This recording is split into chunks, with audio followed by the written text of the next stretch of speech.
आगे बढ़ते हुए आपको बताएं कि पाकिस्तान तहरीक इंसाफ में अंदरूनी खलफशार बढ़ गया। शिबली फराज कहते हैं आजम सवाती के बयान पर मैं कोई रद्द-ए-अमल नहीं दे सकता। पीटीआई एक सियासी जमात है जिसके अंदर इख्तिलाफ राय पाया जाना कोई नई बात नहीं है। उमर अयूब कहते हैं उन्हें आजम सवाती से बानी पीटीआई मुलाकात का कुछ पता नहीं है। आजम सवाती कहते हैं बातचीत के लिए बानी पीटीआई को तैयार कर लिया है।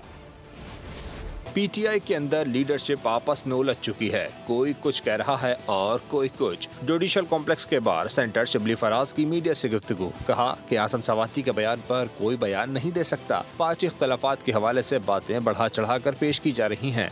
देखें, आजम सवाती के बयान पर मैं कोई रद्द अमल नहीं देना चाहता।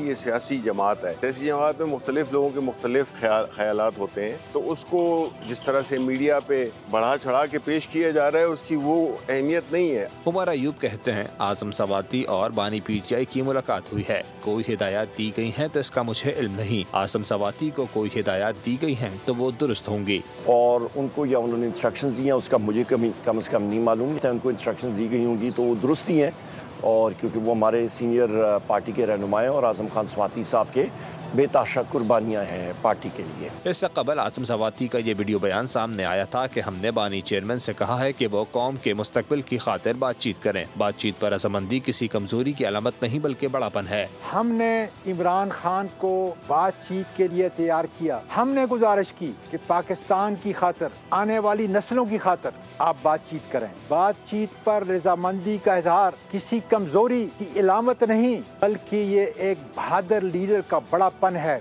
आजम सवाती ने कहा था कि लोग बानी पीटीआई की शोहरत से खाइफ हैं और कोई भी नहीं चाहता कि वो बातचीत के लिए तैयार हों। सब्सक्राइब करें और बेल दबाएं ताकि कोई खबर रह न जाए।